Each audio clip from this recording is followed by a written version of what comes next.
ఈయన చేనుకు సోలార్ ఉంది అన్నట్టు.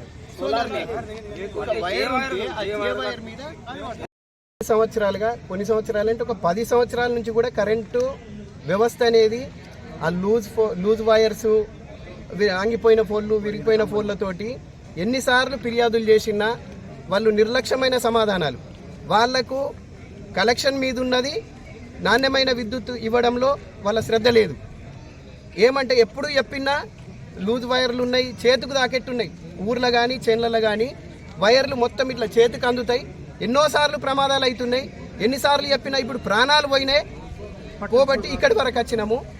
వాళ్ళకి ఎన్నిసార్లు చెప్పినా వాళ్ళు ఏమంటారంటే ఆ డిపార్ట్మెంట్లో డబ్బులు లేవు, అది కాంట్రాక్ట్ ఇవ్వాలా, టెండర్ ఇవ్వాలా, అది ఏం చేసుకుంటారో ప్రజలకు అవసరం లేదు. ప్రజలకు ప్రాణాలు ముఖ్యం, ప్రజలకు నాణ్యమైన విద్యుత్ ముఖ్యం. ఈ ప్రజల్ని పట్టించుకోకుండా ఇప్పుడు మా ఊర్లోనే జరిగిన సంఘటనలు. రీసెంట్గా ఒక వ్యక్తిని ఆ లైన్ మ్యాను ఒక పోల్ ఎక్కించి లైన్ ఎల్సీ తీసుకోకుండా వేరే ఎల్సీ తీసుకొని ఇంకో పోల్ ఎక్కిస్తే అక్కడి నుంచి పడి చనిపోయేటోడు బతికి చేతి తీసేయాల్సి వచ్చింది. అంగవైకల్యమైంది. ఆయనకి ఇప్పటిదాకా ఏదైనా నష్టపరిహారం కానీ విద్యుత్ శాఖ నుంచి ఉద్యోగం కానీ ఏమి ఇవ్వకుండా ఆయన అసలు ఇప్పుడు అదేదో సర్వీస్ బుక్ ఉంటుందట వాళ్ళది, అటెండెన్స్ బుక్, ఆ బుక్ కూడా ఆయనకు దొరకనిస్తలేరు. పిటిషన్ ఇచ్చినా పోలీసు వాళ్ళకి ఇస్తలేరు, వాళ్ళు డిపార్ట్మెంట్ వాళ్ళు ఎక్కడో దాసపెట్టినరట.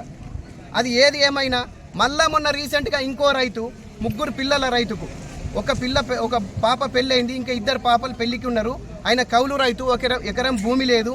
ఆయన ఇప్పుడు పిల్లలు, ఆయన కుటుంబం ఎలా బతకాలా? ఆయన కూడా మొన్న 11 kV వైర్ పడ్డది కూడా వాళ్ళకి పత్తలేదు. అది పడి చేన్లో ఉన్న ఒక చిన్న జే వైర్ మీద పడితే ఈయన దానికి కరెంటు జే వైర్కి ఎందుకు ఉంటుందని బయటకు దాటిండు. అక్కడికక్కడ స్పాట్లో చనిపోయి మాడి మస్ అయిపోయింది. మొన్న ట్రాన్స్ఫారం దగ్గర అది గాలికి నిప్పు రేగి మొత్తం 2 ఎడ్లు కాలిపోయినాయి. ఎన్నో ప్రమాదాలు సార్, ఇట్లా ఎన్నో ప్రమాదాలు. ఎన్నిసార్లు చెప్పినా వాళ్ళ నిర్లక్ష్యమైన సమాధానం. మరి ఊర్లో ఏ చిన్న ప్రాబ్లం వచ్చినా డబ్బులు తీసుకొని పైసలు తీసుకొని పనిచేస్తలేరు. వాళ్ళే ప్రాబ్లం క్రియేట్ చేసి వాళ్ళే డబ్బులు కలెక్షన్ చేస్తున్నారు. ఒక ట్రాన్స్ఫారం పెడితే 2 లక్షలు తీసుకున్నారు ఒక రైతు దగ్గర. మొన్న రీసెంట్గా ఒక వీడియో, ఒక చిన్న చెక్కి పిండి గిర్ని వేసుకుంటే సింగిల్ ఫేస్ పిండి గిర్నికి 25,000 రూపాయలు తీసుకున్నారు. ఇవన్నీ మా దగ్గర ప్రూఫ్స్ ఉన్నాయి. కావాలంటే కోర్టులోనే నిరూపిస్తాం, కలెక్టర్ గారికైనా సబ్మిట్ చేస్తాం.